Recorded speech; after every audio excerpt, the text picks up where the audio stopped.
মৰমৰ অকণিহঁত আজি আমি প্ৰথম শ্ৰেণীৰ সংকাৰখনৰ পাঠ এটা পঢ়িম। অধ্যায় 6 পাঠ নং 2 নাজিয়াৰ দৈনিক কাম। এইজনী নাজিয়া। শুনো আহা।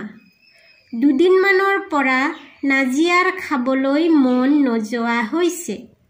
মাক দেউতাকৰ হে বৰ চিন্তা। আজৰি সময়ত তাই খেলা ধূলাও নকৰে। দিনে দিনে নাজিয়া দুৰ্বল হৈ যাবলৈ ধৰিলে। তাই একো কামেই মনোযোগ দি কৰিব নোৱাৰা হ'ল।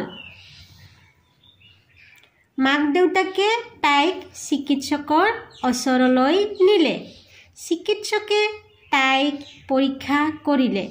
তেখেতে তাইক দৰৱ এবিধো নিদিলে। তাৰ সলনি কিছু দিহাহে দিলে। সেই দিহামতে নাজিয়াই মাক দেউতাকৰ লগত বহি দৈনিক কৰিবলগীয়া কামৰ এখন তালিকা যুগুত কৰিলে। আহাচোন চাওঁ নাজিয়াৰ দৈনিক কামৰ তালিকা। পুৱা নাজিয়াই কি কৰে? সোনকালে শুই উঠা, দাঁত মাজি হাত মুখ ধোৱা, কচৰত কৰা, চাহ জলপান খোৱা, পঢ়িবলৈ বহা, গা ধোৱা, আহাৰ খোৱা, বিদ্যালয়লৈ যোৱা। ইয়াৰ বেছিভাগ কাম তোমালোকেও কৰা হয়নে? হয়তো তোমালোকে ৰাতিপুৱা কচৰত নকৰা বা ব্যায়াম নকৰা হয়নে? কিন্তু বেছিভাগ কাম আমি সকলোৱে কৰোঁ। আবেলি সমনীয়াৰ লগত খেলা, গধূলি হাত ভৰি ধুই প্ৰাৰ্থনা কৰা, ৰাতি পঢ়িবলৈ বহা, আহাৰ গ্ৰহণ কৰা, শুবলৈ যোৱা। ইয়াৰ বেছিভাগ কাম নাজিয়াৰ যিবিলাক দৈনিক কাম সেইবিলাক তোমালোক সকলোৱে কৰা হয়নে?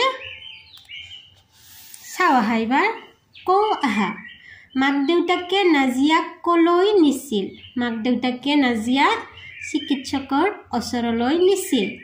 নাজিয়াৰ কি হৈছিল?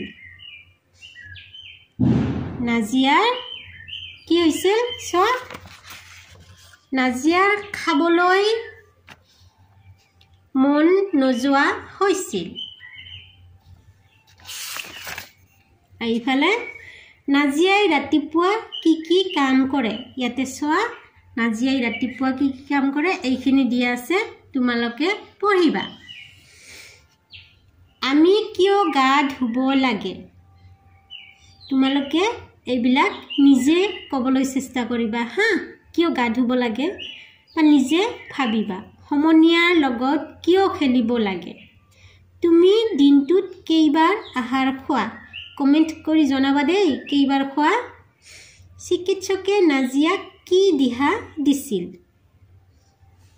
হৈছেনে? এইবাৰ চোৱা তলৰ ছবিসমূহ চাই তুমি কৰা কামবোৰত শুদ্ধ চিন দিয়া। ইয়াতে মই চিনবিলাক দি দিছোঁ। যিবিলাক কাম তোমালোকে সাধাৰণতে কৰা সেইবিলাকত শুদ্ধ চিন দিব লাগে, যিবিলাক নকৰা সেইবিলাকত ভুল চিন। দাঁতেৰে নখ কামোৰানে? নাকামোৰে, গতিকে ভুল চিন। নখ কাটানে?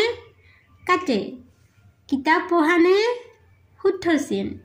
জাবৰ জোঁথৰবোৰ ৰাস্তাত পেলোৱা নেকি? নেপেলোৱা, গতিকে ভুল চিন। ঘৰ সাৰানে বা সদায় ঘৰ ঝাৰু দিয়েনে? দিয়ে, গতিকে শুদ্ধ চিন। কচৰত কৰা নে?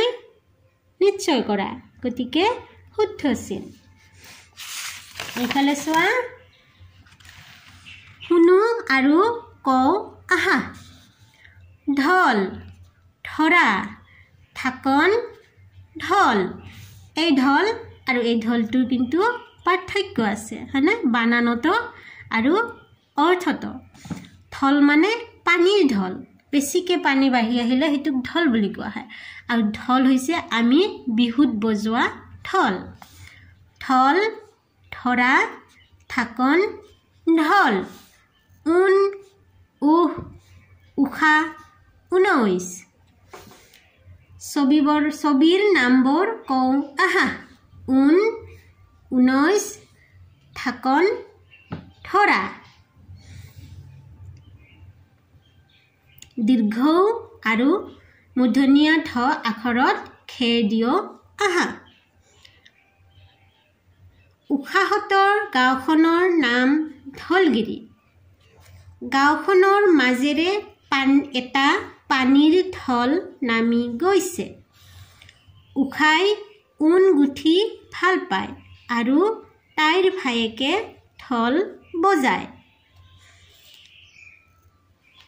দীৰ্ঘ গুণটো উষাহঁতৰ গাঁওখনৰ নাম ঢলগিৰি এইটো মূৰ্ধন্য ঢ গাঁওখনৰ মাজেৰে এটা পানীৰ ঢল মূৰ্ধন্য ঢ উষাই এইটো দীৰ্ঘ এইটো দীৰ্ঘ তাইৰ ভায়েকে ঢল বজায় মূৰ্ধন্য ঠ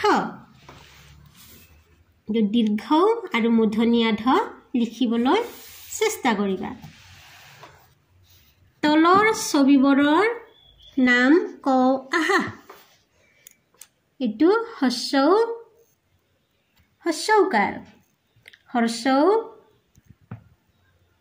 হস্যৌকাৰ পুতলা ফুল চুলি মুকুট কুলি কুকুৰ হয়নে পুতলা ফুল চুলি মুকুট কুলি কুকুৰ